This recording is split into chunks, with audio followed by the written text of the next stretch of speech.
Hey team, this is an update from Elizabeth Haslett with Silver Nest Homeschooling on what my 8th grader is doing at home.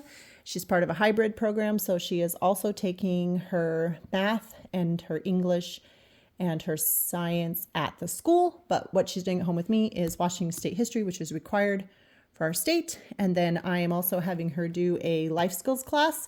And then on top of that, she's doing a homesteading class. And so the homesteading class, they made soap, they've made candles, they've made cheese. One of them visited chickens and ducks, helped with those.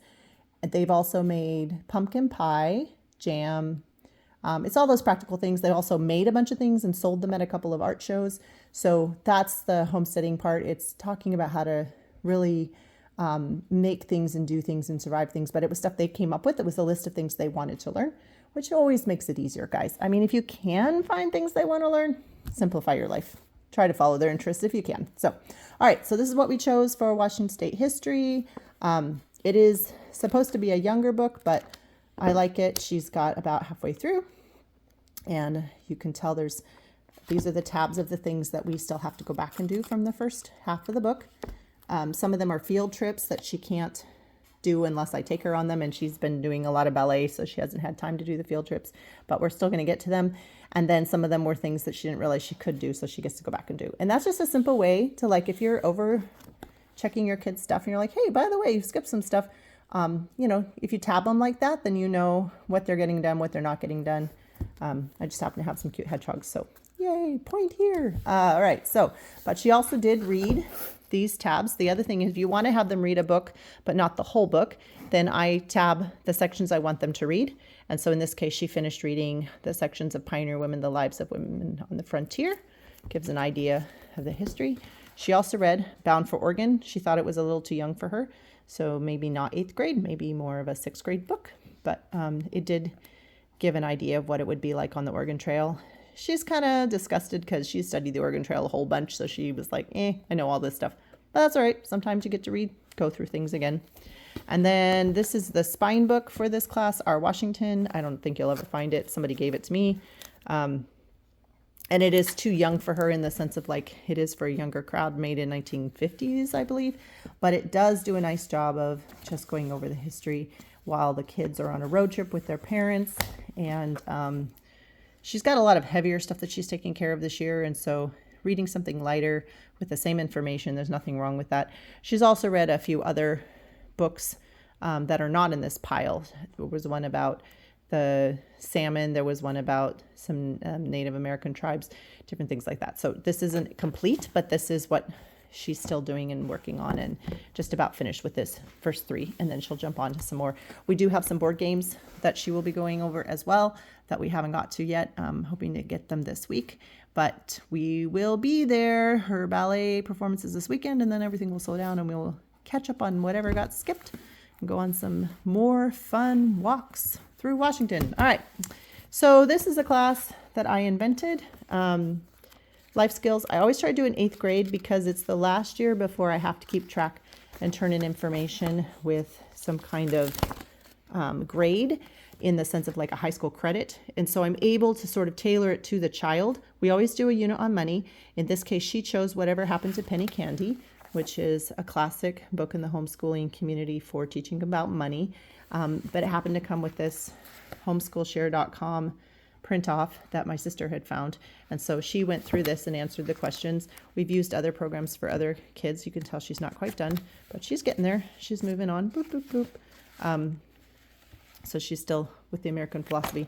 But yeah, so this is helpful. I think they need some kind of background in finance that is taught from home. And if you yourself feel like you don't know what you're doing with your money, it's a great time to sit down and learn it together, right? How did we get here? How did we go from penny candy when I was a kid to now 25 cents? So I'm also having her do a Bible study on friendships. The main focus for this is to teach her how to look up things with her Bible and then apply it to her life to change her situation, so that she's going to the Word for her wisdom, for her leading, for her life. And so she's skipped some of it as well. Again, like I said, it's been a really busy time, but she's also just taking it really slow because I told her she could. This is a not consumed product, which I did a review of their planner in another video, but I actually do really like a lot of their products. And this one is great for that. She was like, but I don't want to look up the stuff. Sorry, it's probably private. Sorry, Lena. All right, next.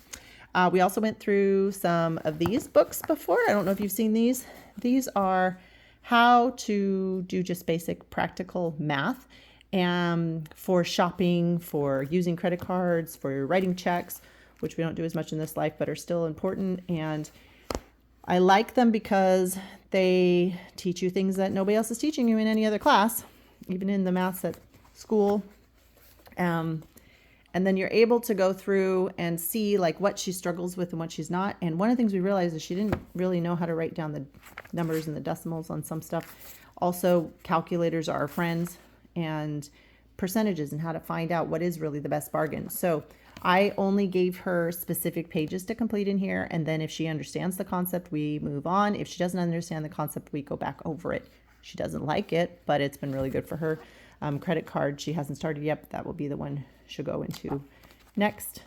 So if you're looking for something hands-on, it is designed to be pretty basic, but they're not super expensive, and they really do have a great understanding when they're finished about why and how to be wise with their money from a strictly non-religious point of view, just information. So whatever you're trying to teach them, this can be helpful. It's great for middle school, high school. Definitely would wait until they understand the concepts of like what is a credit card and interest and some of those ideas. And I would give them a calculator, because if you add a calculator, you spend all day on it, and that's not the point. So that's where we are. We have not gotten to any of our board games. So grace to you when you're in the season. When I'm in a season of busy, right? I've signed them up for too much, or we just have one of those seasons where we've had art shows, all kinds of things.